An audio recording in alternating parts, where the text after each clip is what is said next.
Alrighty, the recording has begun. Welcome to session 41. A quick recap of where we are currently. The city is in a magical slumber with everyone's souls being sucked out for some reason, at an incredibly slow rate. It appears to be a low power spell that's going to take a while to do the job, but the plucky adventuring orphans have magical bands that are preventing them from succumbing, and so one group headed to the rail yard to try and shut down the element of lightning, which is powering the spell. They reached the rail yard, found some petrish, told the petrish that the spell is being powered by the souls of the city, and the petrish suggested just killing everyone in the city. I believe Remy considered that for a moment, as that would mean he'd be king, but you eventually convince the petrish to hold off on that plan and wait to see if you guys can disable their...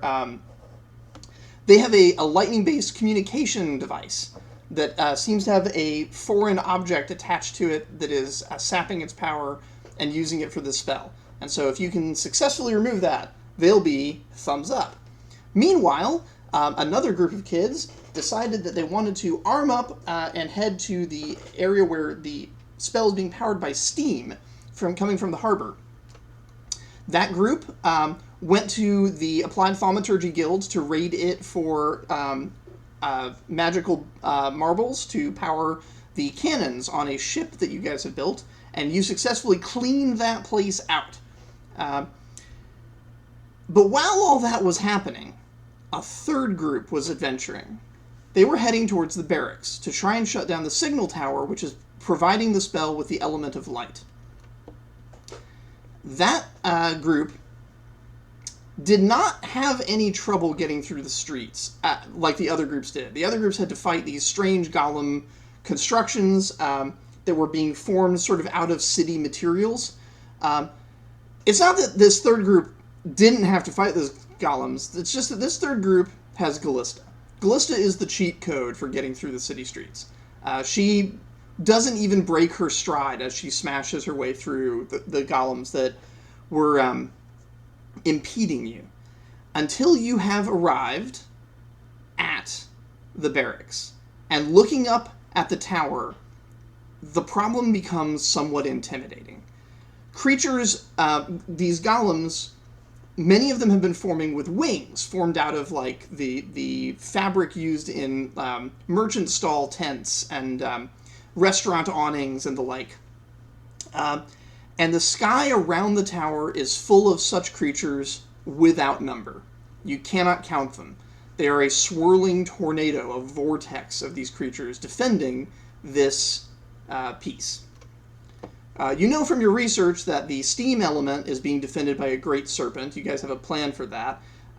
The lightning element was going to be defended, but the Petrish have actually kicked the shit out of the defenders because the Petrish are a very competent fighting force. But this is a bit of a problem. Now, a couple things to note just strategically. Because there are so many of them, you're not really going to be rolling damage against specific ones if you go up there. What's going to happen is, every round that you are climbing that tower or working on the device above, at least two will be attacking you. But, here's the thing. The people down below can fire into the horde at the ones coming at you about to attack you. So potentially you could have Gallista stand down there and just snipe these things as they're about to strike at the climbers. That will make things easy if there's a small number of climbers, but she'll have a hard time protecting a large number of climbers. But there is something else going on the ground. And so, just for reference here, the party for this group currently consists of Araxi, Elros, Zara, Kofrik, Mari, and Laika.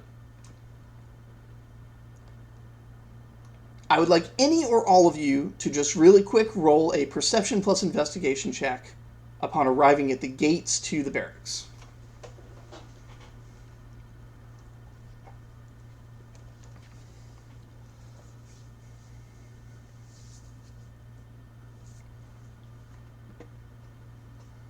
Would any of my potentials, such as psychic or arcane, be useful in this case? Probably not. This is a very mundane thing. Okay, We're okay, checking okay, to see if okay. you notice. Okay, just checking. Just if my spidey senses are tingling, I want to know if that's possible. I feel like my Damn. God damn it, internet. Oh, someone got a good perception roll. Thank fuck. I was going to say, feel like my athletic potential would add to this because I could just get up in the air and like get on safe areas that aren't being assaulted to get a better look. Well narrated, yes, I'll allow it.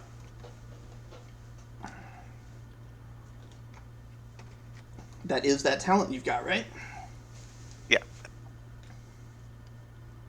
Oh wait, if it's a talent I got that, I get 3 more dice on that. Oh, okay, cool. I was just going to add my athletic potential.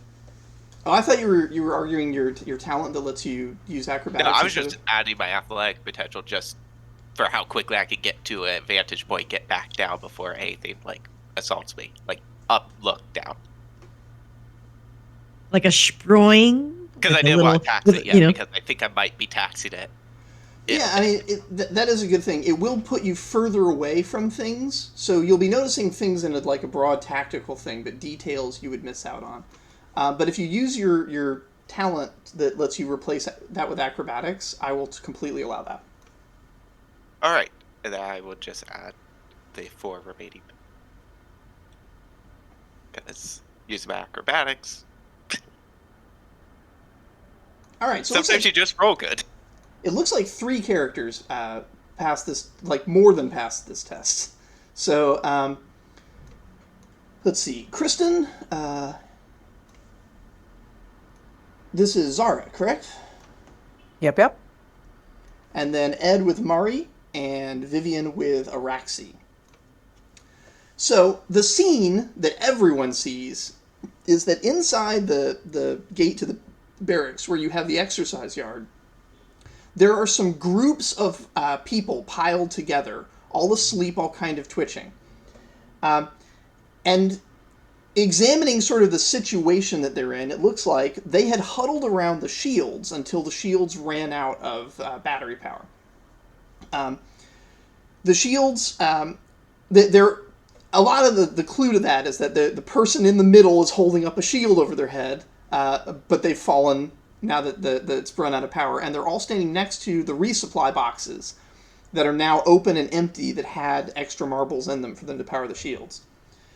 But you spot a couple extra things with these extra rolls. It looks like some of the Crimson Guard soldiers had intentionally moved away from those piles.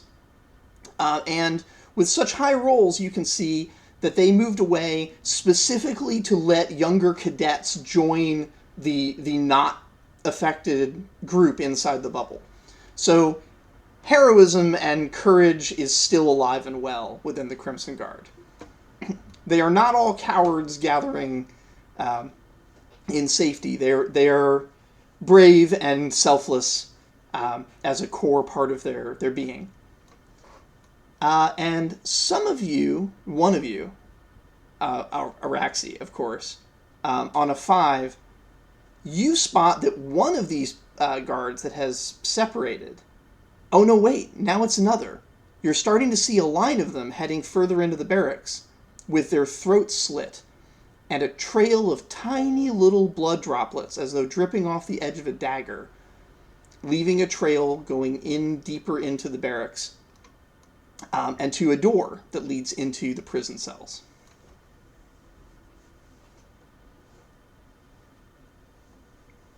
All right, well, immediately horrifying sight. It is a horrifying sight. And if you're going to investigate that and try and figure out what's going on, because whoever is doing that is clearly not affected by the spell and is killing members of the Crimson Guard and will continue to do so until either the spell drops or somebody goes and deals with them. Yeah. If you're going to go do that, you're going to be splitting off from the party that's handling the tower. So, the first question that everybody needs to figure out upon seeing this new piece of information is, Do you have Gallista stay out here and snipe flyers off of the people climbing the tower? Or do you have her go in and try and smite the villain that did this?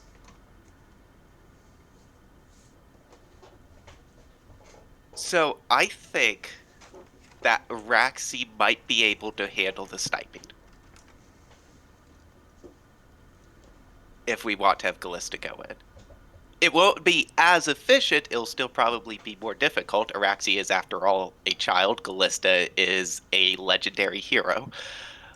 And if Callista's powered up by Leica before firing her shots, she will be rolling 15 dice. This is the rule. For every 5 successes that people at the bottom get shooting up at the crowd, you're removing one of the attackers for that round. That attacker will be immediately replaced by a new one the next round, but at least for that round, there'll be one less attack coming at your climbing group. I feel like having Callista smite would be good, but that's my instinct. The worst thing about whatever the decision for Glissa is that's the decision for Elros. Yeah, Elros.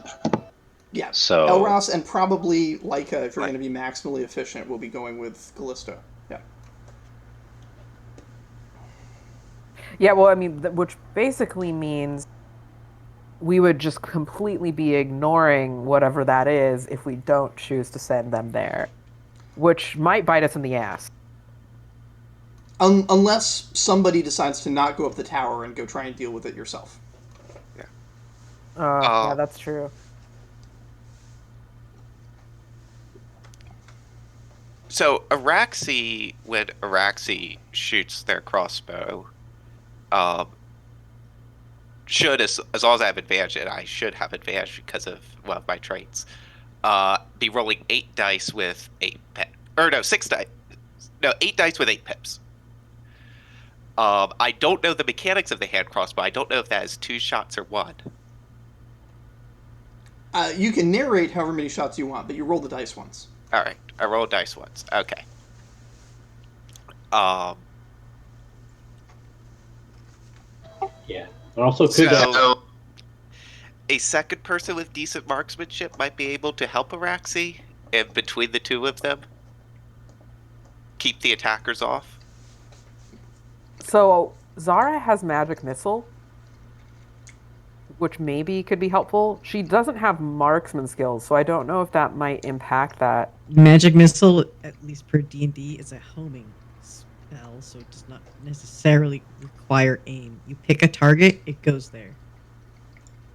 Yep. If it hasn't changed, it's like that. The great thing about Magic Missile is that it's going to bypass whatever defenses these creatures may have. It'll definitely hit them. The downside to Magic Missile is it doesn't do a lot of actual damage. It's not that strong yet. Yeah, it's a baby spell. unless you have high potential, then it does like the solid 5, which is Yeah, Zara, like it the rest of caps us, out is- at 5 dice. Yeah. Like that's the strongest version of Magic Missile you can get is 5 dice of damage. Because having a spell that always hits every single time for a set number of damage is kind of OP. So Is that determined by potential or the rank of the spell? It's determined by your potential. So the spell does your potential in dice of damage to a target, bypassing any defenses or special abilities. So, for example, most of the golems you've been fighting have had a resistance that like nullifies the first 2 points of damage. Magic Missile goes right past that, deals all of its damage directly. You can't dodge it. You can't. In fact, the spell shield was specifically created to counter Magic Missile. It has other effects. It does protect you. It's nice, but its core functionality is its job is to magically deal with Magic Missile because of how effective it is at bypassing things.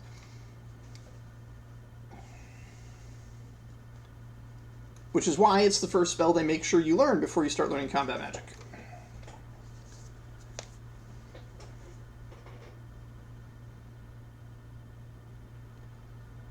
All right, yeah. I threw that out there just in case there wasn't anyone else with marksman skills, but does anyone else have that ability?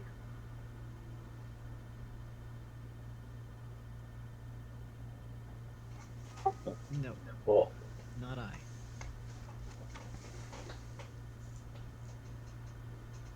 Well, worst, since the bard could hype up the other kids and make their attacks more powerful.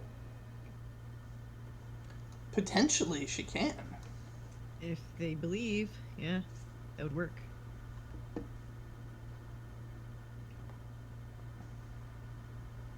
It's all about that belief.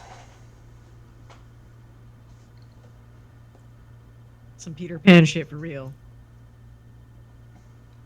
Ed, did Mari have a preference for how to play this? I mean, Mari's going to avoid direct confrontation with anything scary, but she'll stay available to help with defense. She's also not very good at climbing. She's got very short legs and arms.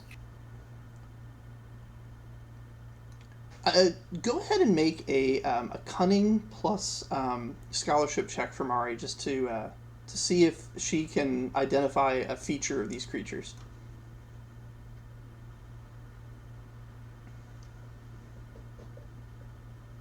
Oh yeah, nice. So Mari can see that these creatures are primarily made out of broken material, and the reason that they're able to actuate their joints is because the material is broken.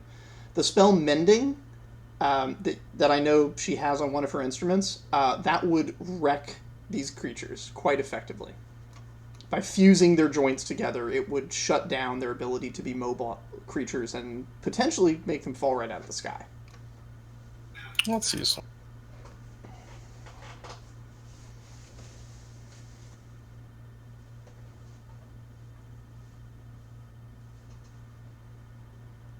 Are we giving up Callista as a defender then to have her go smite somebody?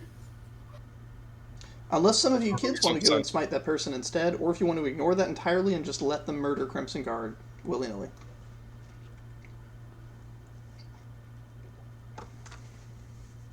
Yeah, I don't think we can leave them, whoever it is, murdering people. I guess it's a question of how much Araxi cares about the Crimson Guard, which isn't. The Crimson Guard have been nothing but a negative experience for Araxi, so.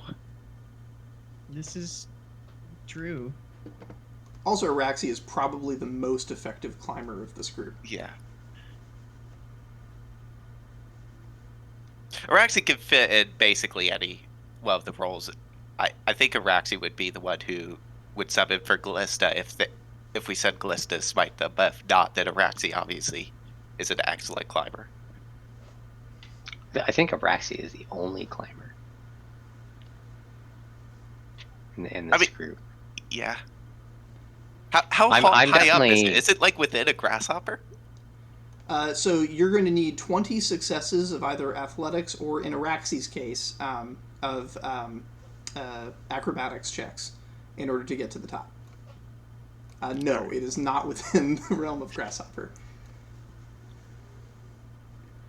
You are going to get an incredible view of the city from up there, though. I guess, yeah. If we send Glista, then Araxi has to do the sniping, I think, because somebody else has to climb. But you definitely smite that person. If we don't send Glista, that person probably runs free. Yeah, let's send Glista to deal with that, and then I guess you'll do the other one. If you send Glista, then Araxi probably is not on the climbing team. Is the thing. Yeah. Zara could technically climb, probably not as well as Araxi, but Zara is also... Sorry, go ahead. Yeah, go ahead. I was just going to say Zara was also the other marksman option, so it sounds like our marksmen and our climbers are the same people. Yeah. Yeah, there's also stairs as well that you can take. Oh, that is the stairs. Oh, that is? Yeah, 20 successes of athletics to get you up there. Because you're basically running through hostile territory the whole You're- time. Being attacked from two sides the entire way up, yeah. So every time you roll your athletics to try and make progress, you're also going to take 2 attacks, unless the people below snipe your attackers out of existence before they can get to you. So here's what I think. Like, Zara doesn't necessarily care about the Crimson Guard, but also, like, it's kind of messed up that there's people getting killed.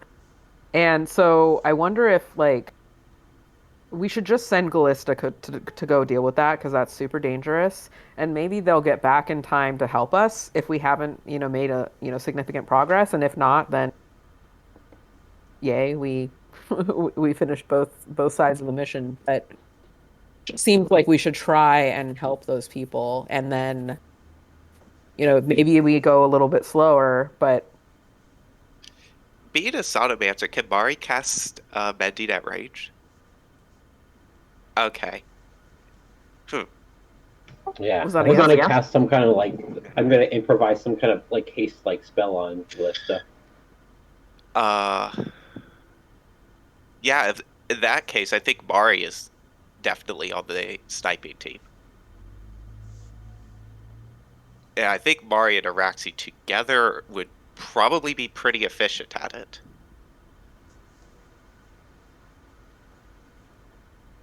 If we have somebody who could just make those checks. As I said, the fewer people that are climbing, the fewer people you need to protect, which will make it easier to Yeah, snipe. small number of climbers, several numbers of protectors. So But I think the fewer people that get to the top, the fewer people you'll have to make rolls to try and solve whatever puzzle is going on with the device up there. So that's a decision you'll need to make.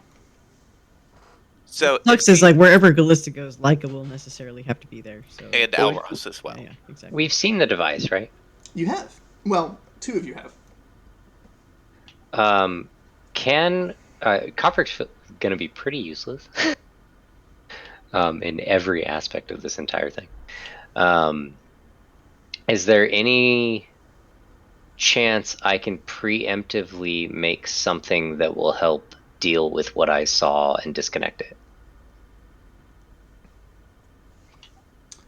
I know what it looks like. I should have, I think, an idea of, like, I would have the same capability of having looked at it already as if I were on the ground and thinking about it. Like, if I have a way to disconnect it, I could think of it.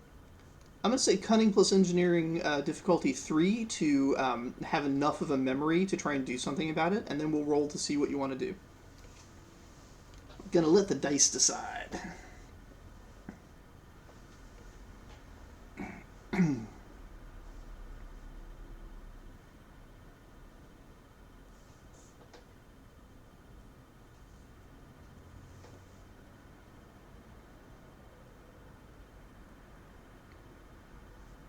going to warn you right now, though, if you're instructing somebody else in how to use something, rather than doing it yourself, it will be a leadership role when that time comes.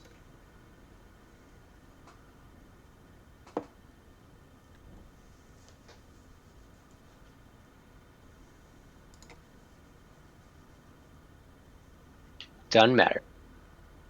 All right. No pips, no pips. The only pips I have are, I don't know that I can use datal potential. That doesn't make sense. Yes, it Yes, does. it would. That's absolutely what datal potential is for. Do you have advantage?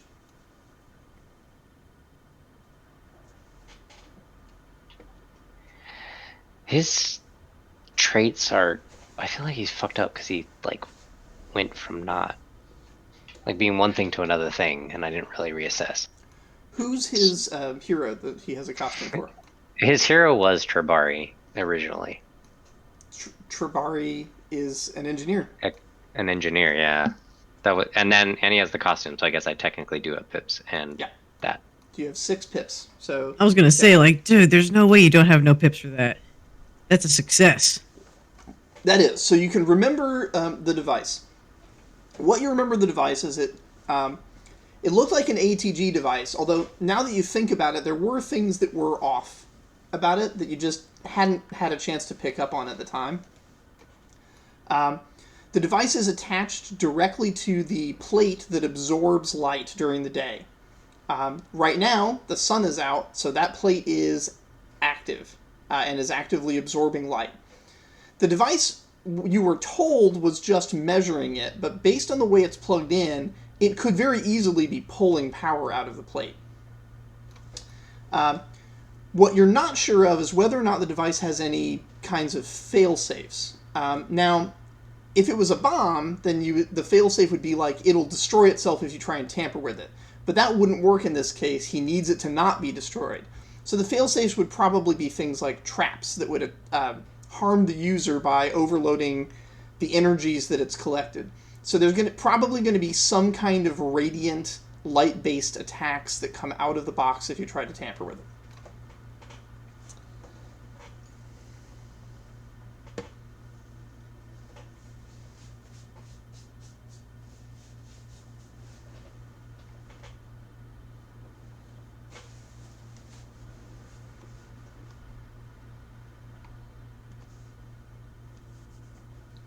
If you can get up there yourself, you're confident that you can take care of it. It'll be another roll, but it's within the realm of what Kofric understands. Right, so the scary thing with that is whoever goes up there and tries to take it off is going to get potentially hurt. If I try to go up there, it's going to take probably a couple years for me to get up there.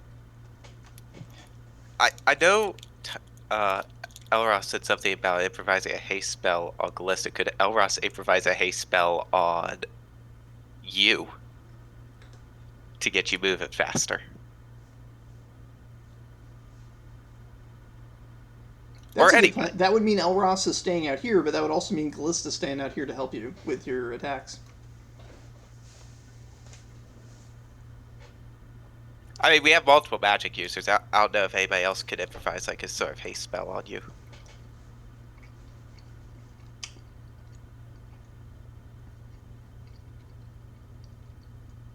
I have an arcane potential 1, but that's all that Leica's got. I don't think Leica has been. They kind of abandoned the scholastic magic and went for the psychic, fancy, frou-frou magic of Phaethon. So Is Zara magical? Yes.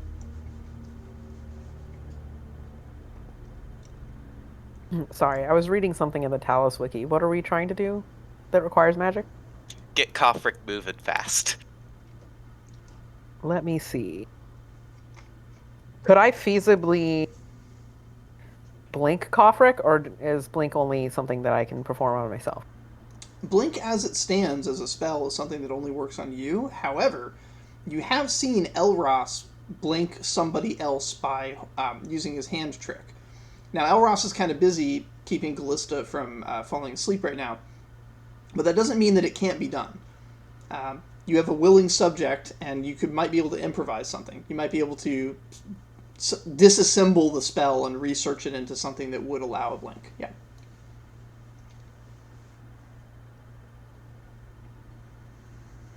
All right, so that is an option. So I think that puts 2 on the climb team, 2 plus Callista on beat up the evil guy that's slicing a bunch of necks team. And yeah, like we can't. I'm sorry, we can't let that just happen because that's super gnar. Like it's pretty bad.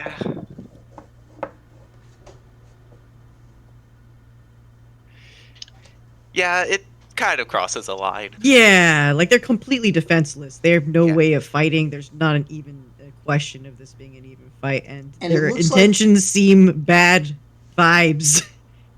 And it looks like whoever this person is, they have been specifically targeting the Crimson Guard that were brave enough to give up their spot of safety for younger members. So they're not just murdering indiscriminately, they're specifically going after the most noble, the most heroic of the Guard. Which, is pretty Eh. bad. I mean, indiscriminately slicing necks from people that can't defend themselves is bad. I don't think that needs to be a controversial take. Don't worry, it's okay. I know what you, Vivian? I know. No, I know. yeah, I know where you're going with that. Yeah. I think that makes it so Araxi and Mina, who can be on team defend, I guess.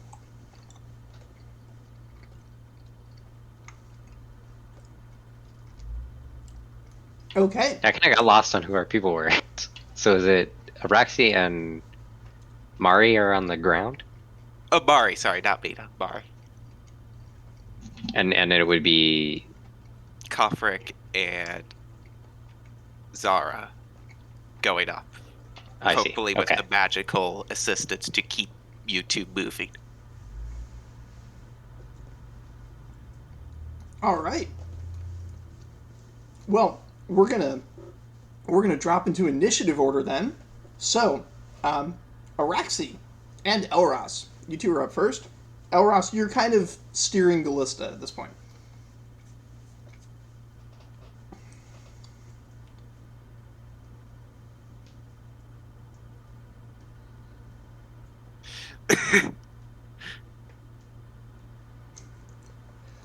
That's the plan, yeah. Alright. So I assume that we can already see who's like swooping in for attack because it's all happening simultaneous, right? Correct. Yeah. Okay. Do I get pips from my outfit as well? Yes. My mercenary outfit? Okay, so I have more pips than I thought I had. So what you're basically doing right now is you're pre-rolling for the attack that you're going to make as soon as you see something come at Coffer. All right. So Araxi's going to obviously not climb up to the whole thing, but like climb up to a good vantage point where I can see straight into the stairs, and just ready 2 crossbow bolts to shoot at the first thing that they see. Cool. And you are going to be shocked at how many pips Araxi gets on this. And I didn't even hit him. Hold on, how are you getting 16 pips? That's crazy. I get 4 from climbing, 4 from my outfit, and 8 from the crossbow. Right? You have to choose between the crossbow and your outfit. You can't use Okay, two then items. I'll take the ones for a crossbow. It still doesn't matter. It's still 8 successes. You rolled so well that's yeah. Okay, that's Irrelevant, 12 but yeah. pips instead of 16. Sorry about that. Okay. Oh my god. Damn, So that's a lot of pips. That's 8 successes on the board so far. And you wondered why she was at the Golden Swift every day all of a sudden. Alrighty, Elros, are you taking Galista into the deeper into the barracks to chase the Trail of Blood? Yes, I'm going to improvise some kind of hasty spell on her to make her a bit faster. Nice.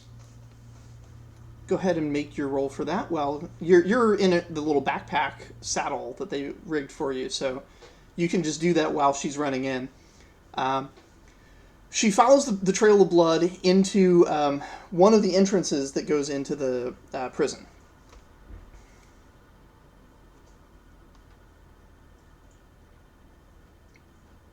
Okay. What does this spell do? Describe it for me.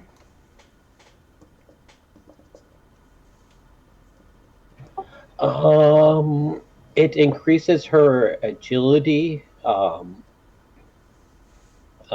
makes her be able to attack faster and react faster. Basically, I'm making her like into a sort of a super soldier. Basically, like in D&D terms, it would be the spell haste. I am going to recommend that we treat this then as though she has the talent Alacrity for the duration of the spell.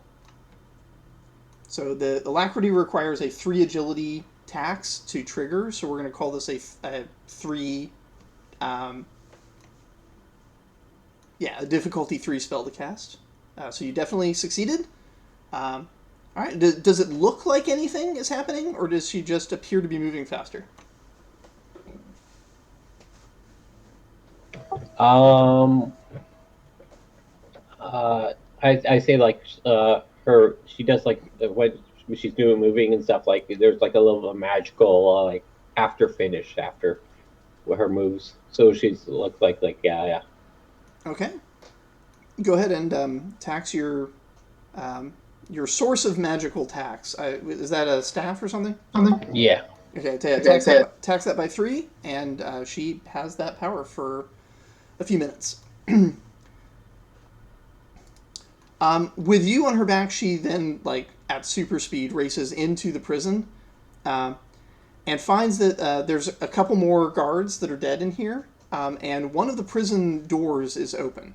It's the prison cell that used to hold the Shadow Man. God damn it.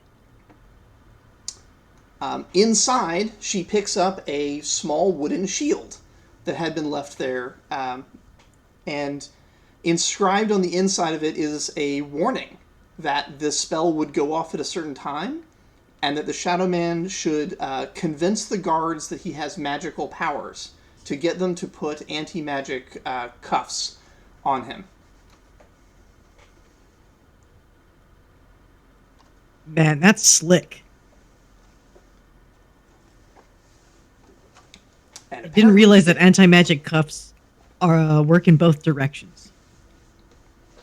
Apparently the creator of the spell did, and gave the Shadow Man a heads up. Who would know that? There's really only one person. All right. Next up is Zara. Oh, I mean, sorry. That yeah. What's his nuts? Hoots, Mr. Wooden Owl. You Sappers. know. Yes, Sappers. Sappers. Yeah. So he's homies with the Shadow Man? Sorry, excuse me. I need to not yell directly into my microphone. Actually, we can hear you more clearly when you do, so keep it up. Sappers, it looks like, has been communicating with the Shadow Man, and may have been the one who set all this in motion. That was a nice clue. Nice clue. I was like, okay. Nice. Zara, you're up. So I presume we're like at the base of the stairs right now? You are. So is there any reason why we would want Kofric to get up sooner than Zara? Like, I'm trying to figure out if I should move myself right now or try and move Kofric with my action. The fewer people there are on the stairs, the easier it'll be for your defense team to save you from attacks. And the reason for getting Kofric up there is Kofric has the most skills relevant to disabling the device at the top. Okay, so... Kofric is not an athletic type, though. It'll take Kofric quite a while to climb the stairs traditionally. So magic is a good thing. Okay, I have an idea then. Okay, so I think Zara is going to try and stay down at the base of the stairs so that there's less people that we need to worry about defending, and attempt to like remotely blink Kofric up the stairs. And so let me know at what point I'm breaking the rules here. But what I'm thinking is Zara has like this ruby ring, and she's used it before and like believed in it as something that would give her special powers. May or may not actually have special powers. It is probably just a ring, maybe, but she's also believes in it. So I'm thinking I could hand that ring to Kofric and say, like, as long as you have this ring, I can help blink you up the stairs, and like have that be this thing that connects them, so that she has like this remote connection to Kofric. Does Zara have esoteric improvisation? No, but she went down the route of esoteric channeling. Ooh, okay. So it would not be an easy roll, but you could make a potential roll with your arcane potential to literally try to enchant the ring right now, to just put a temporary spell on the ring to make it easier for you to target Kofric for additional teleports beyond the first one. The first one will be easy because he's right here. But after that, it's going to be a little more challenging because you're trying to aim at a person who's remote and then teleport them further up, as far as you can get your magic to go. Mechanically, it's going to be you'll have to succeed on a test to cast the spell to begin with. But once you've cast the spell correctly, you will roll your cunning plus scholarship, and that will be the amount of distance you add to Kofrik's ascent. That sounds amazing. Okay. All right. So, I guess I'll just go ahead and roll my arcane. So this is the roll to enchant the ring. Okay. I don't think there's anything else I could add to this. If you can put 2 successes onto that ring, you can enchant the ring so that the blink spell will only require 1 success each round. You're basically creating a homing beacon for your future spells. Yeah. Like a little ID tag. Is there any chance that Leica's here to help boost Zara as she does this? So, maybe? Did Leica run off with Elros and Callista yet? Leica's turn hasn't come up in the initiative order, technically, so... I'm not strictly needed for Callista, but she whoops a lot more ass if I'm around. A full 50% more ass, yes. Full 50% more ass. Do you think you can kick 50% more ass with my help? Well, here's what I was thinking. Leica, we just haven't... Everyone hasn't dispersed yet. So Leica's, still here and hasn't run off yet with Callista. So I'd be a turn behind them, essentially. Yeah, this would mean that Leica's going to spend her turn staying here instead of chasing Callista. Oh, okay. Got it. I didn't know if it would be like a helper action. Okay, in that case, I'll just take my roll. Because the bard stuff is a specific action I have to take during my turn, or during a turn that's happening. A round of combat has to happen during that time. I can't just do it in between, I'm afraid, as far as I know. Is there any chance that Randy Gearhand's costume helps just from the engineering side of things, or? Yeah, I'd say that counts. Trying to engineer a magic ring. All right. Yeah, you can almost understand the magic in a very engineered sort of You're not way. I do want to be clear, you're not crafting a magic item. The ring is going to disenchant in a few minutes. You're casting a spell. But yeah, I'll allow your hands to help you there. All right, here goes. Okay, you successfully cast the spell. Good job. Kofrik, you now have a magic ring. And Kofrik, it's your turn. Also, it is Mari's turn and Leica's turn as well. The 3 of you share an initiative package.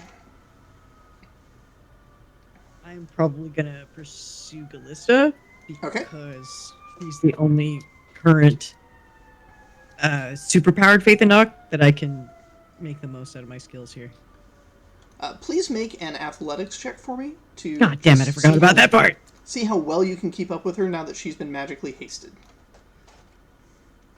Sorry, what? What do I have? Athletics and agility? Athletics plus agility. That'll work. I'm going to roll a single dice. I would have accepted vigor as well. Or they're the same for Leica.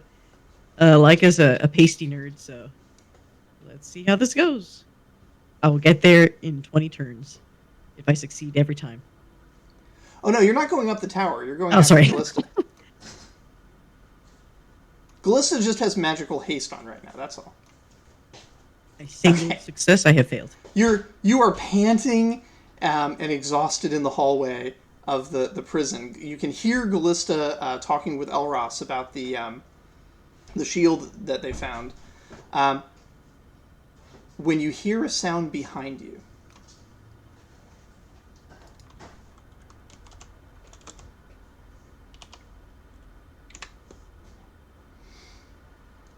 a point of tax has to be dealt with as a shadowy shape rushes at you from a direction you can't see, but you hear the footsteps just in time to only take a single point of whatever. Is it dodged, or what are you doing? I'm going to use notice because you said I heard them. All right. You use notice and step out of the way just in time as the Shadow Man lunges but misses, dives past you, and continues running down the hall, turning a corner before you get a chance to do anything. Kofrik, Mari, you still have turns to take. That could have been so bad. Yes, it could have.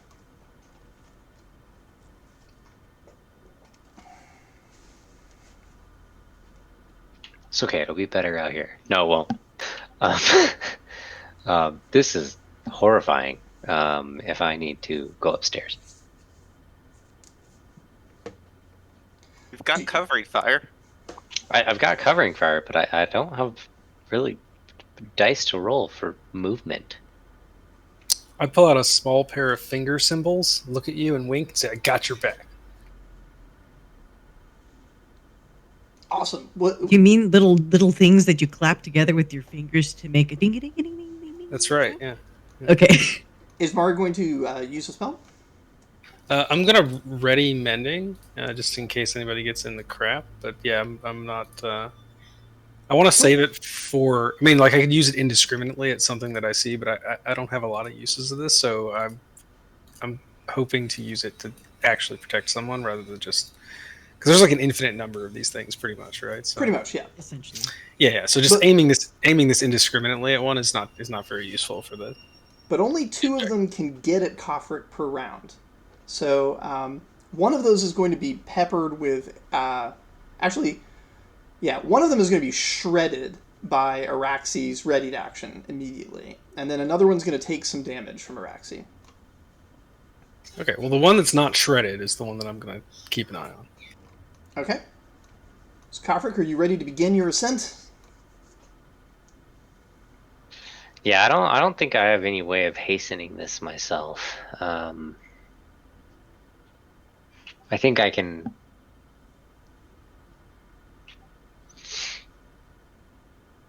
Like, I have the ability to like do stuff once I get to the top and recover if something goes wrong, I guess. But my movement is going to be slow. Hey, any movement is progress. You're part of the. The teleport stuff is going to get you most of the way.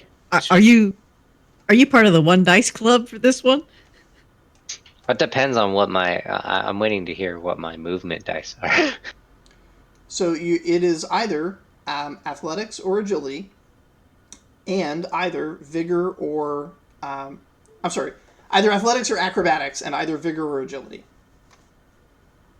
Just depending on how you're doing this. Are you just chugging up the stairs, or are you like trying to parkour your way up the banister?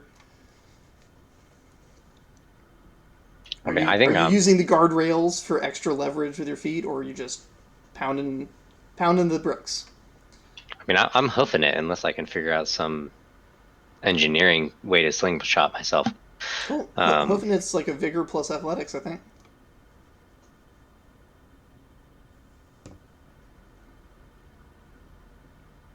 Like it's just wheezing, hands on their thighs. I should have used the gym at home. I know, you guys built that wonderful gym. I know, it's so good. Yeah, I think only Araxi and Bax ever used it.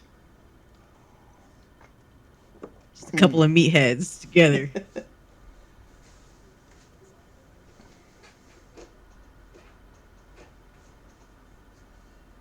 We're on our way.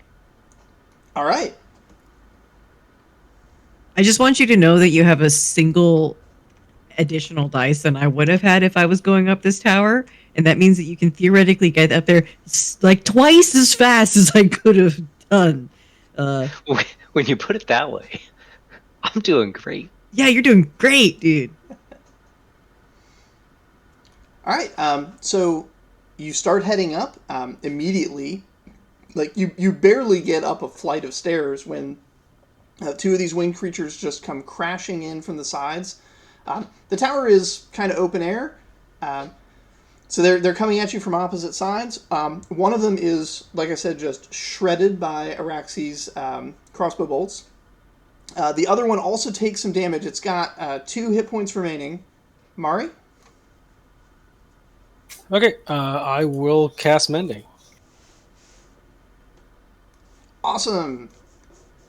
Mechanically, does mending like mend a certain amount of stuff? Just it's I mean it just fixes things. Cool. Yeah, go ahead and roll your potential. Do you have Uh, advantage in this situation? I don't know.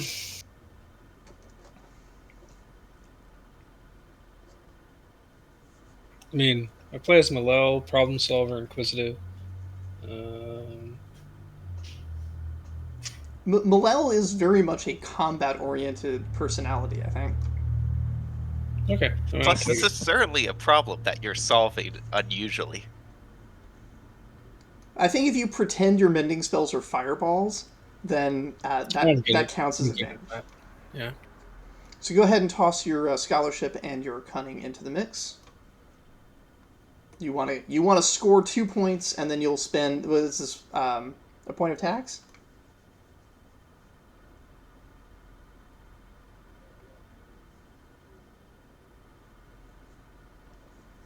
I think mending's God circle. damn! All right, yeah, you basically freeze it into a solid block of material that just drops out of the sky and shatters onto the ground. Some of Araxi's crossbow bolts are actually physically fused in part of it now.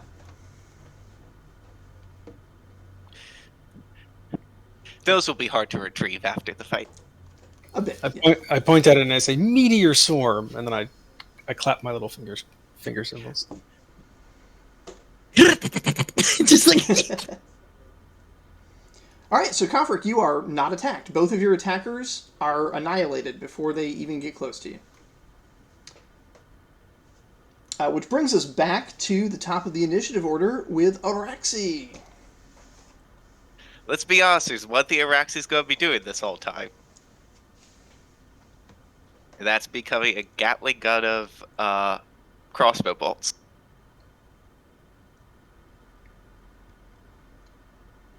All right, you've prepped to kill one with a little bit of overkill, just a tad.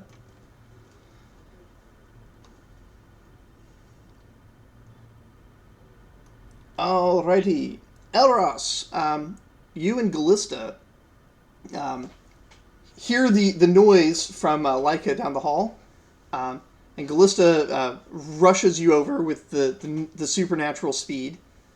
Says to Leica, says, "Was there villainy? Are you okay?" I'm okay, but yes, he went down that way. He was like a shadow.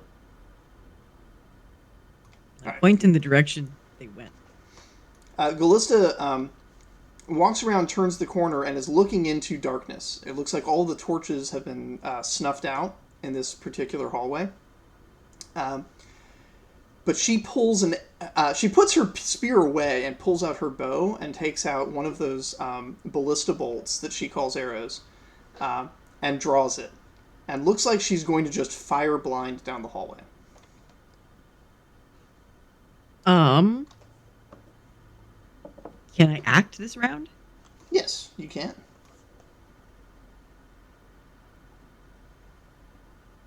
Is there a god of light?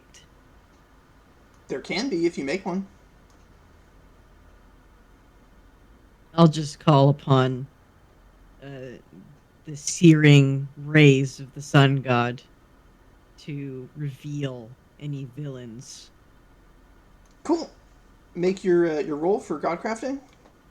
And then what do I do for that? That's just my arcane and performance? And your empathy. Yeah. It's your psychic, your performance, and your empathy. Oh, sorry, excuse me, yes.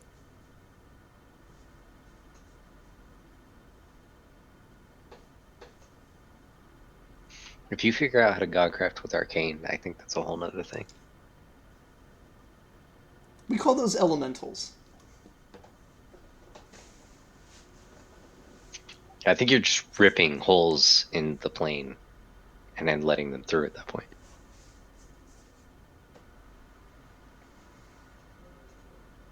Awesome.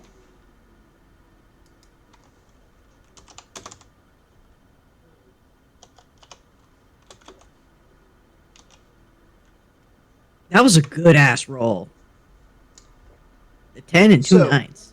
Callista fires an arrow that literally, like, she hears you talk about the god of the sun, and she aims the arrow up slightly so that it carries itself along the ceiling, ripping a hole in the ceiling, letting the sunlight from the rising sun spill into the hallway. God, she's so cool. Is she single? Oh, that's right, she is. God damn it! She is single, yes. Oh, I forgot that it's not in a cool way. Yeah, well, yeah. She'll bounce back.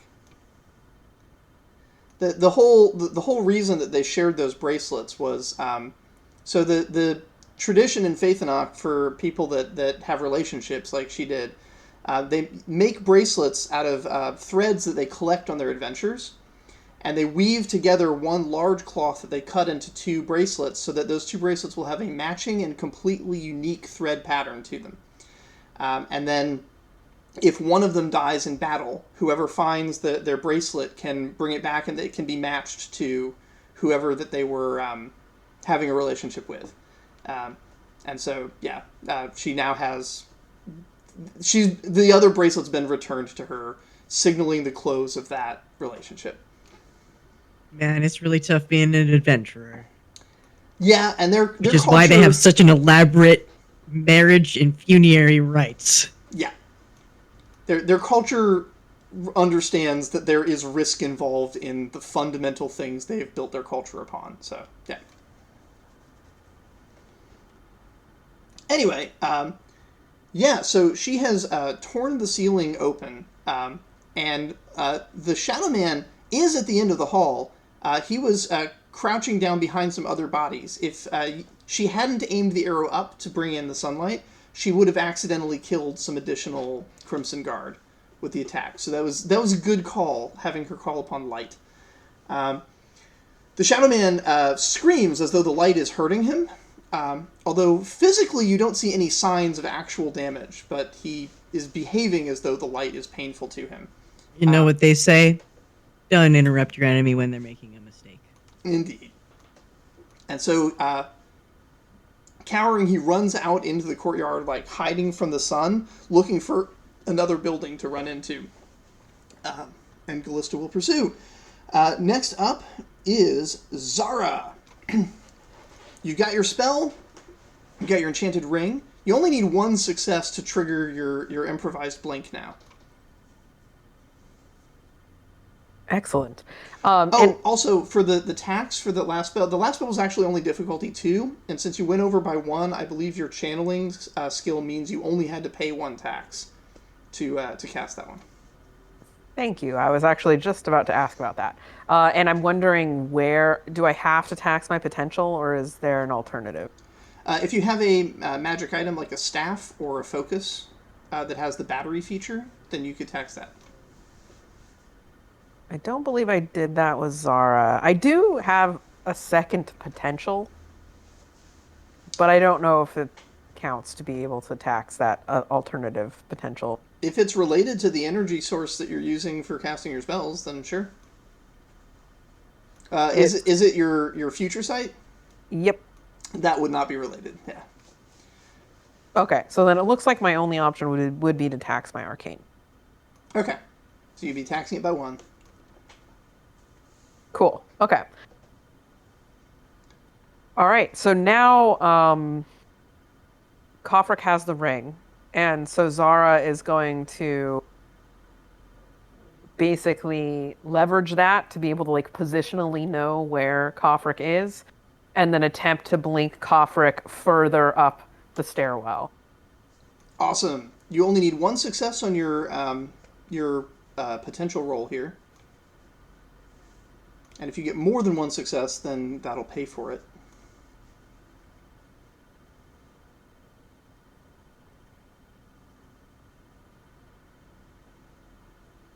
Okay, cool. Yeah, I was just trying to see if there was anything I could add to buff this, but I don't think that there is. Do you have anything that would give you advantage in this moment?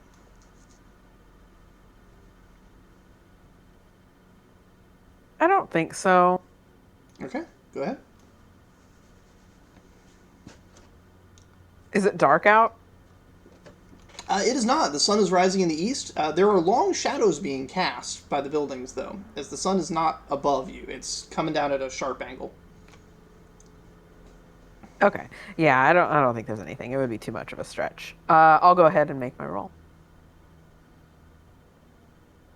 Okay, successfully cast. Please roll your cunning plus your scholarship to see how far up you send Kafra.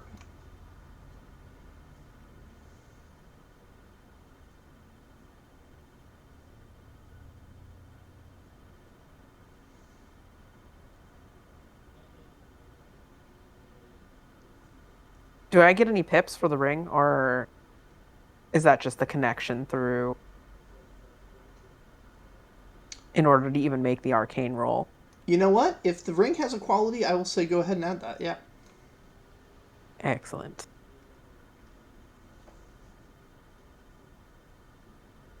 All right. Let's see.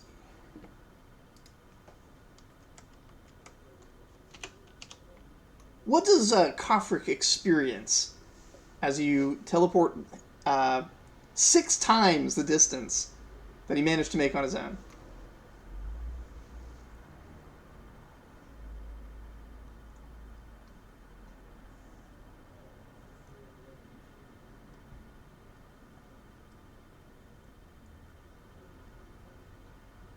It's like in The Watchmen when I can't remember who, but someone gets teleported and then just immediately vomits. Nice. So you find it quite disorienting, but there you are. You can go ahead and try and make some progress on your own. I was reminded of this, so I have like I am a dwarf, so I'm able to actually like orient myself pretty fast. So even though I was like thrown, I should be able to actually like recover from it pretty quickly. Is anyone getting Gimli flashbacks when he's like, "You'll have to toast me"? Yeah, if anything, I'm shouting down and be like, "I'm done moving. Keep that up."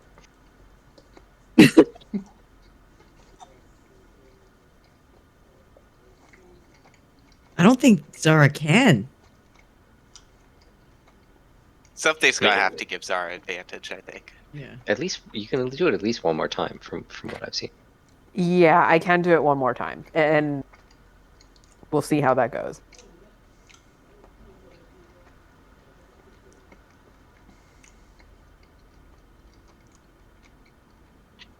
But nevertheless, I assume we're on our set.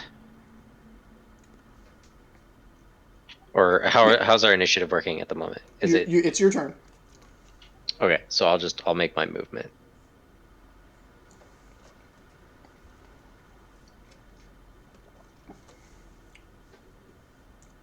Hey, best possible result. All right. You're almost halfway up now. A total of 9 out of the 20 that you needed. Yep.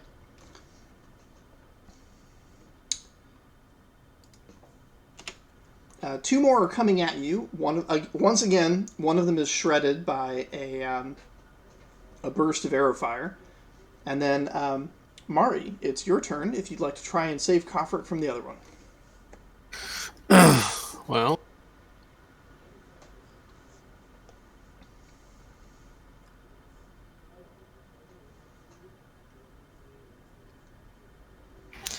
symbols are taxed out, so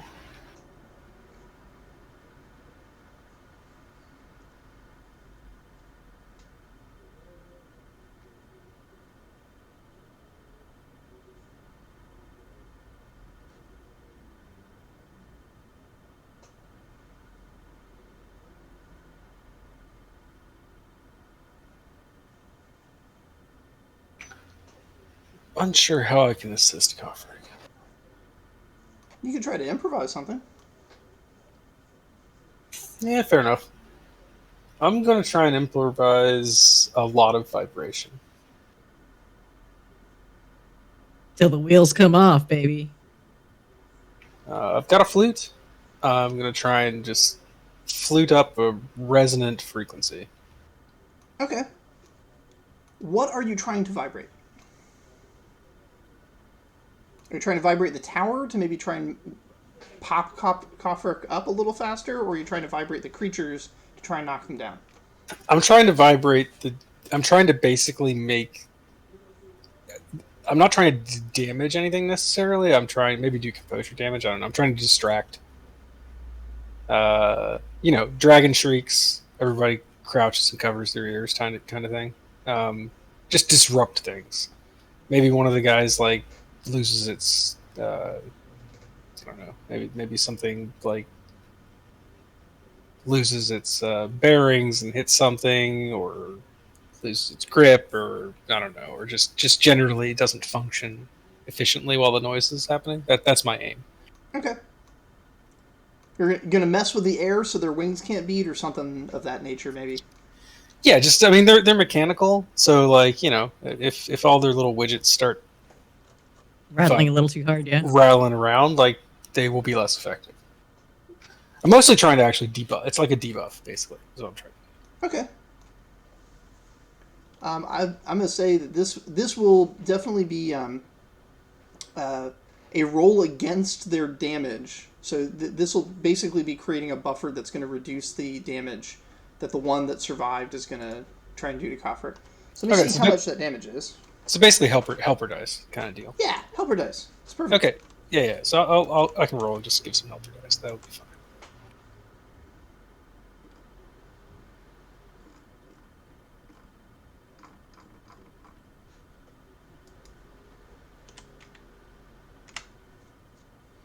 Kofric's got 3 damage coming at them. So yeah, if you can beat a 3, then that'll knock them off balance enough that they don't actually hit.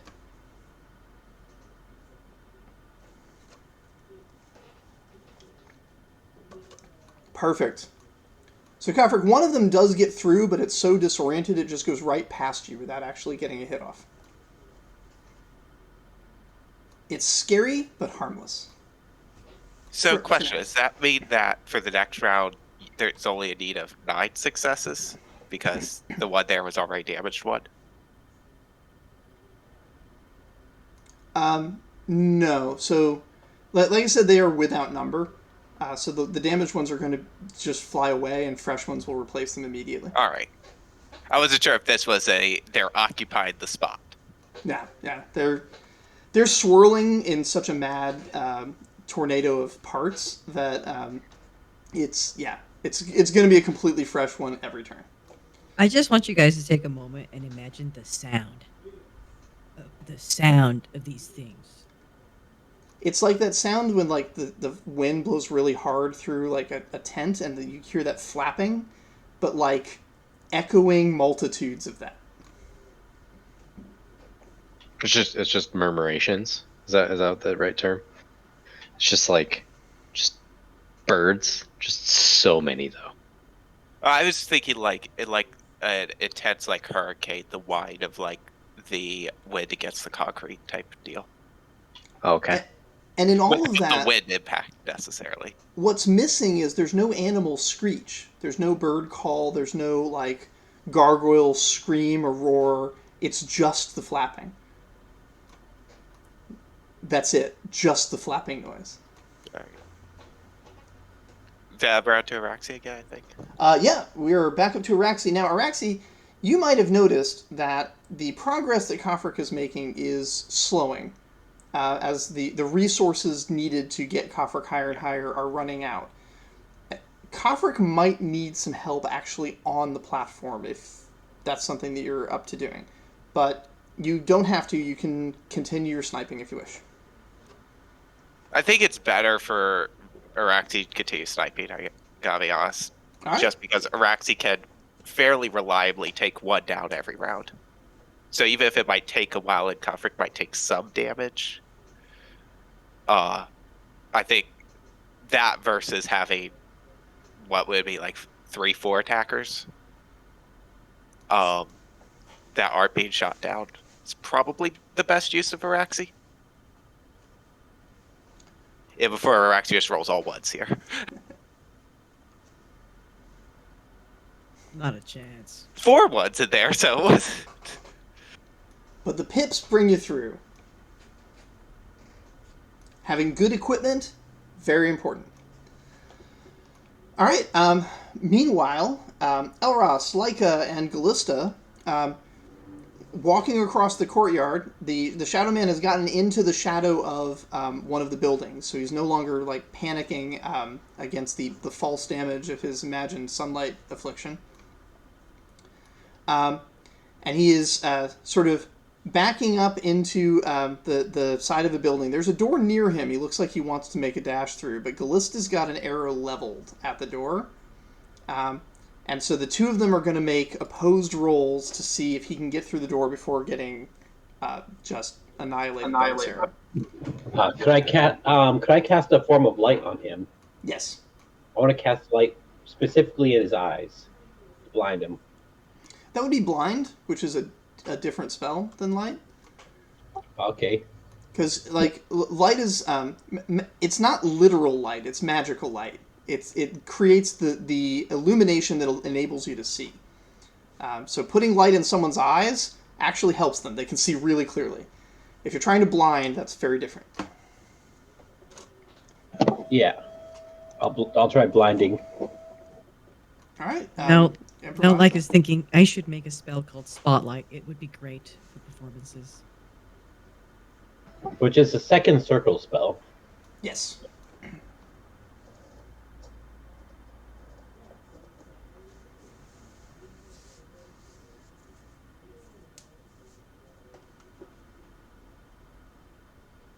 You succeed.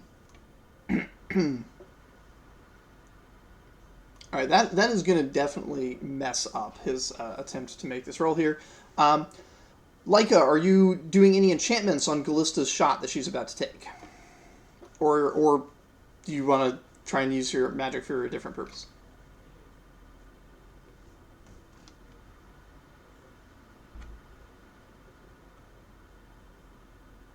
Okay, so the gods that I make aren't real, right? They're just constructs. I mean, okay, no, what? I guess okay. I'm thinking I'm going sicko mode right now, and I'm thinking I should create the empty prince. This guy will do whatever I fucking say. If that's who he thinks his boss is. And we don't have to kill him to find out what the fuck's going on. I mean, all right. I just want to know if that's possible, or if am I in danger? Like, if I do this, like, that's my big question is, am I in danger if I do this? I'd say make a scholarship plus cunning check to see if you're in danger. See how much you know about the kind of magic you're wielding to see if you know how dangerous that would be.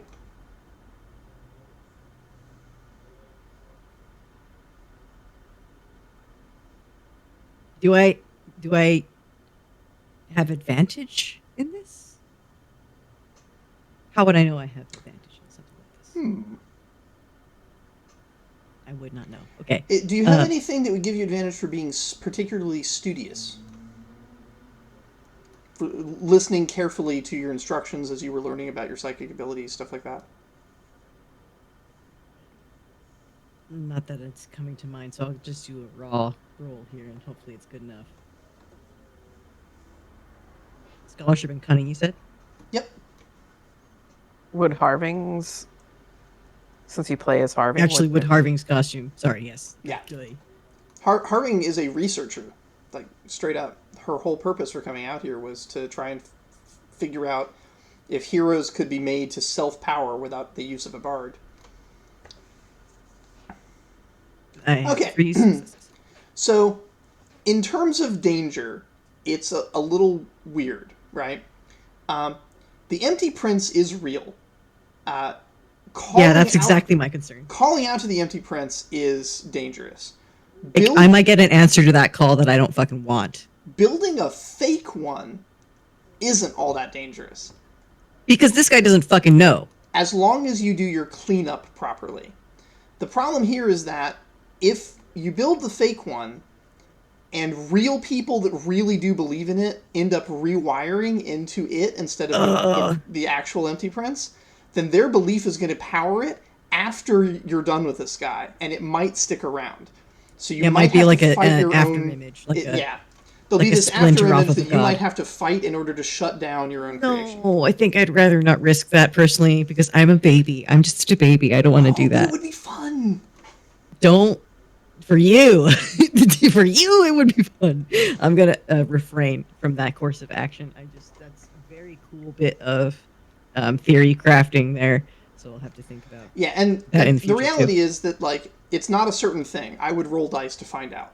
It might be that you make it, you do your trickery, you put I'm it not away. confident in my ability to do that safely because again, I'm just a baby. That's the best part. That's A why baby you with would the do it. fate of the city in your hands. I know it's true.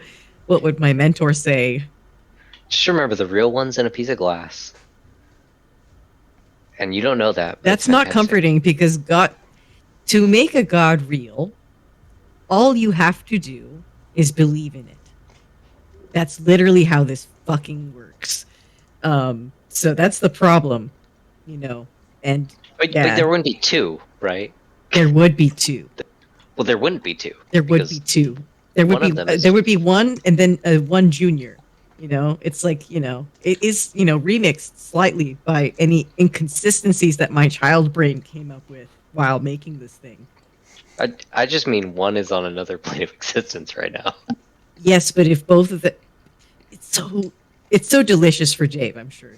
You know, me wrestling with this choice. He looks so happy. I know, but I that you can't. brought this I'm up. so scared. This is why I asked, though, because it's because of the case that the MD Prince is a real entity. That raises the problem. You know, Also, I have a because really strong feeling that this guy's going to totally believe in it. I know it would work. It would compel him to stop whatever he's doing and do whatever I said. Like, there's no question in my mind. Every interview we've had with him indicates that is exactly the case. Yeah. The empty person has changed his ways and is now a good god and wants you to do good. No, he doesn't even have to convince him to do good. He just has to tell him exactly, like, report to me what you've been doing, and I'll take care of the rest, or something like that. You know, it doesn't even have to be, you know,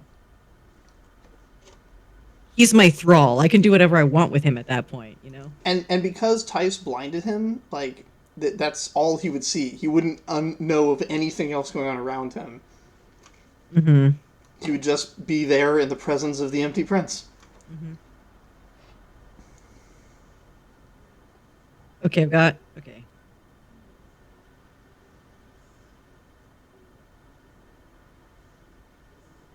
I mean, I've got 5 dice I can roll, and 8 pips, so.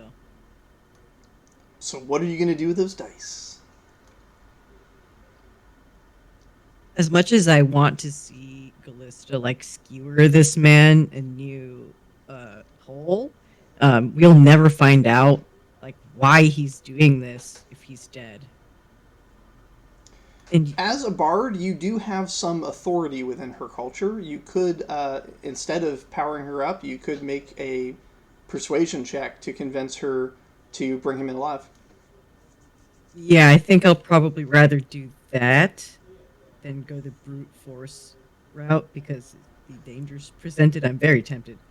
Don't get me wrong, but yeah, I'll see if I can tell her to, you know, let's make this a capture, not a kill. It's tough though because definitely this man is like very obviously a danger to other people, and probably can't be helped very well. It's gonna be hard. It's gonna be really hard. Okay, persuasion then.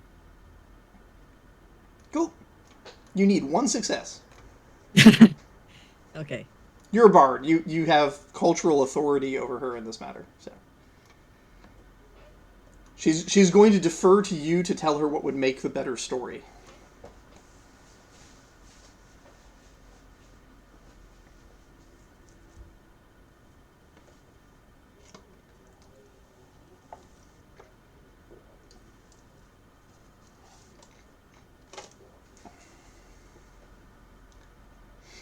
All right. She is convinced, and so she is going to put away her weapons and do an unarmed attack.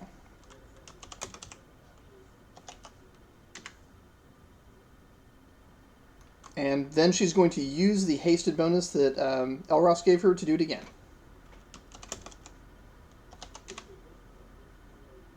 Damn. She's giving him little. She's really trying not to fuck him up. She's like So little love taps. little love taps. Just trying to like making sure she's not quite killing him.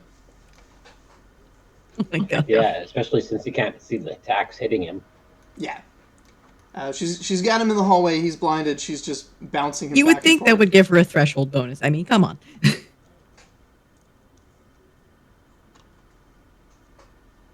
When she's using her weapon, she gets crazy pips too. Yeah. But you would myrtlate him. She would.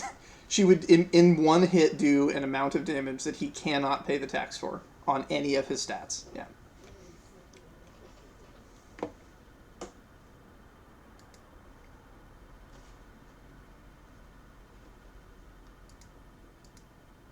All right, and we are back to Zara. Zara, I believe you still have one die of potential left if you want to make it a go at pushing Kofric further up. Man, the Crimson Guard must have really pissed off Zappers, because that's fucking nuts. Yeah. Or Sappers is just evil. I think I I'm think headed the in that malice in direction. the action is really revealing, though. I don't know. There's some That's pretty passion cool. behind that. Yeah. Like, There's- girl, that's pretty fucked up. Yeah. Like, So that's if that is Sapper's acting or if it's that this man acting is a different question. I don't think Zappers this is guy. enabling. I don't think this guy is capable of discerning who the bravest Crimson Guard is. He's totally enthralled by whatever delusions he's got, in my view. But Yeah, that is a puzzle piece. I don't know that we had solved. well, if he doesn't die, maybe we find out. Yeah. Glissa's taking it easy, but not that easy. Dude, if it was me, I'd be fucking in a corner, in a ball, Yeah, like he like is right Callista's- now. Glista taking it easy is kind of like, is he dead yet? It's like a truck Callista rolling take- over you slowly instead of quickly. Callista taking it easy is like an MMA submission on a random person. Yeah, there you go. Yeah, it's like that scene from Austin Powers where there's a steamroller and the guy's like, no. I haven't made my roll because I was going to ask if, and I wish I had asked this before, but if I could use the ring pips for this roll as well, or if that's a one-time use sort of thing.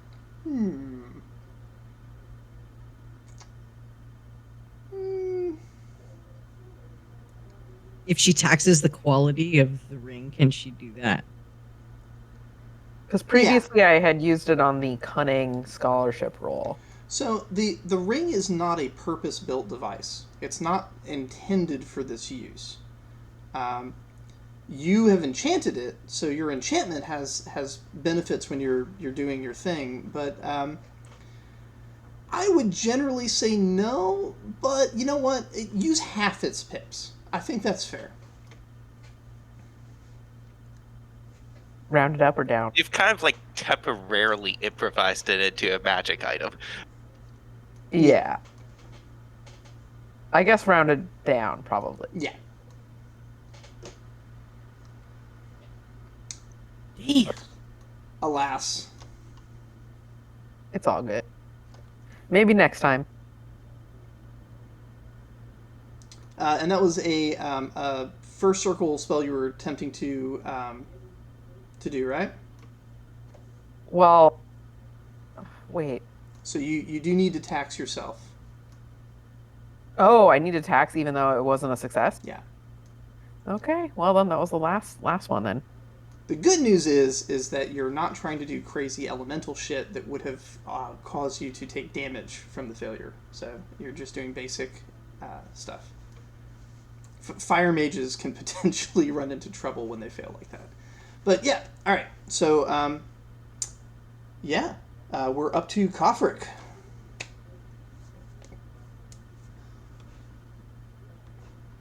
And Mari, if you'd like to do something. I'm watching out for people in trouble. I'll get my flute out. I'm still playing, actually. Kofric is about to be in trouble, so that's a fair thing to watch out for.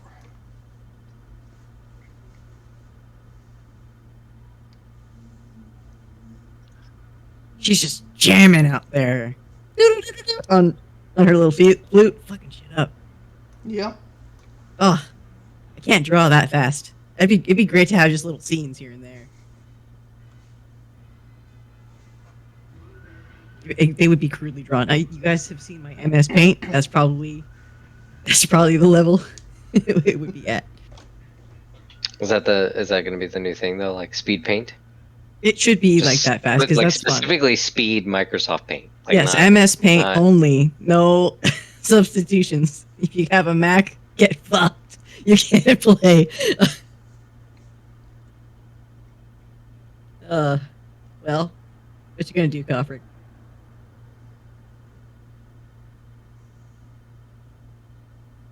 Woohoo! You passed the I'm halfway gonna keep point. trucking along. It's gonna happen. Yeah, I think that Mari and Araxi can get you up there slowly. It might take a few extra rounds, but I think that that's better than Araxi stopping shooting and trying to.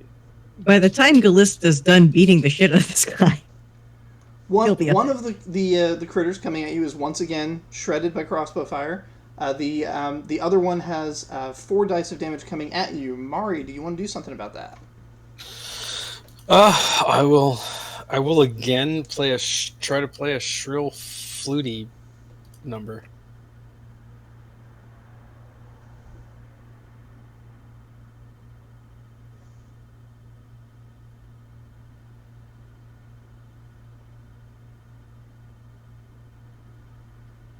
All right, 3 of the 4 damage have been nullified, but there's still 1 point of damage still coming at you. How are you going to address it, Kofric? I'm like just Jethro telling it right now. It's like flipping out. I feel like I'm getting into the music at this point. I just kind of jump over the last claw beat that's coming at me, whatever it is. It's like falling over and it was gonna hit me, and I just kind of hop over because I'm getting into the music. Because I basically have theme music for my climb. You do. Where are you placing that 1 point of tax? I'm gonna avoid it. Okay, cool. Dancing up the stairs. All right. Which brings us back around to Araxi. Now, Araxi, you can just slow but steady here.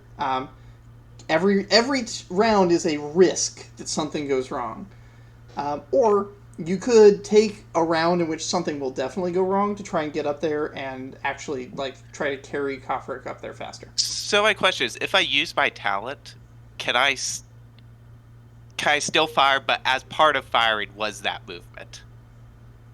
If I use my talent to use my acrobatics instead of hold my beer. Basically, Raxi's like, I'm going up there, hold my beer, and fires as she's running and leaping and clambering up the stairs.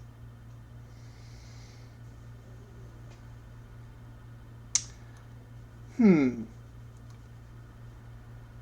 I'm really just trying to get to Kofric versus get. Yeah, I'm gonna say if you're gonna use hold my beer, then that's your action is using hold my beer, and you get to use the full advantage of that. If you're not using hold my beer and you just do a regular athletics vigor check up the stairs, then you can still fire. All right, that's actually the same roll right now. So. Oh shit! Okay. I'm not going to use the acrobatics on my beer, and I will just make the run. Cool. Let's see how far up you get. Kofric is at a height of 11. I can't make it to him in 1 round, but I assume I still get my 4 gift for 4 climbing. Yes. All right. Agility plus that. So it's my potential. It's 7. I just love this idea that you see the magic sputtering out, and it's like a SWAT team heading up the stairs, but it's a frog with crossbow. Yeah. I'm basically going to run up as far as I feel like I can before the next swoop and just take cover there and shoot, essentially, is what Arax is going to do. So I think that's 2 rolls, right? My roll for running and then my roll for... Right. Correct.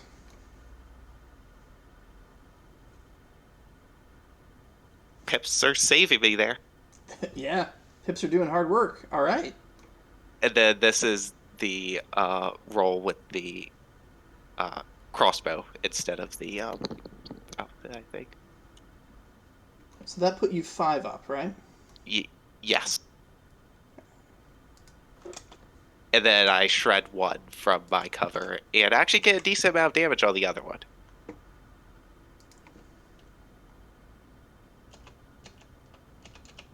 Assuming that my climbing pips apply to both. Right?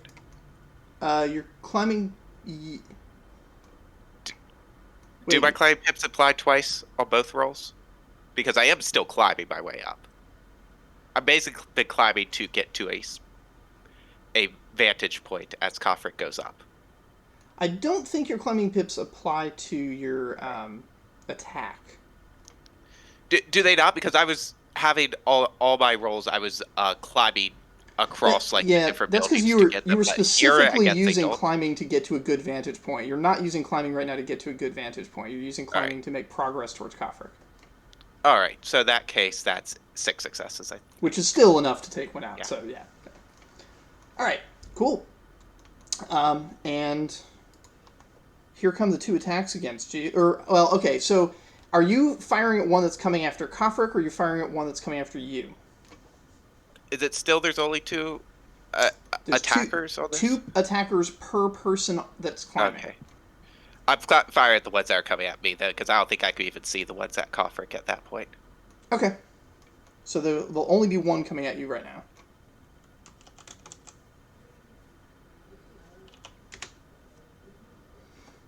It's coming at you for 5 attacks.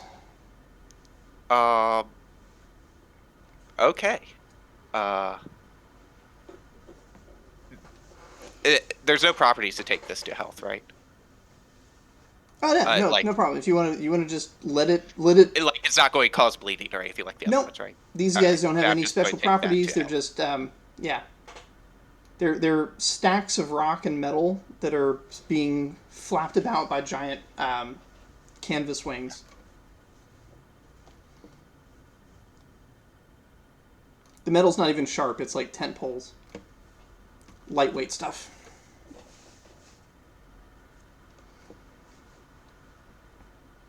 All right, which brings us to the Gallista crew. Elros and Zara, do you guys want to do any... I'm sorry, Elros and Laika, do you guys want to do anything before Gallista makes her 2 punches? I'm just gonna just concentrate. All right.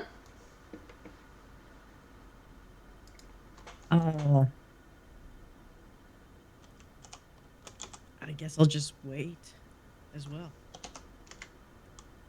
Jesus. Lights out. All right, yeah. She beats him into unconsciousness without actually killing him.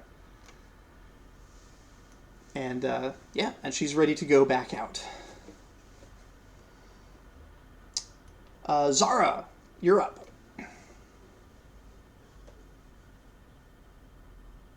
All right, I'm trying to think of what I might do now.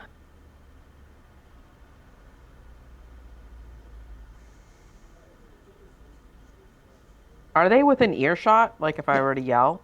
Yes. And there's nothing else going on. The city is otherwise silent. Everyone is sleeping, so it's very easy to be heard. There's not like the general ambient noise of the city that would drown out your yells. You could probably be heard from blocks away if you yell. Okay. And could I get a progress check on how far they are from... Kofrik is at 11 out of 20. Araxi is at 5 out of 11 to help Kofrik get further up.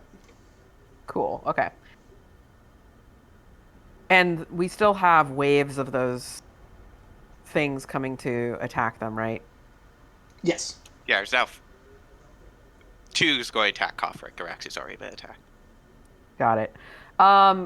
I think what Zara's going to do is try and use her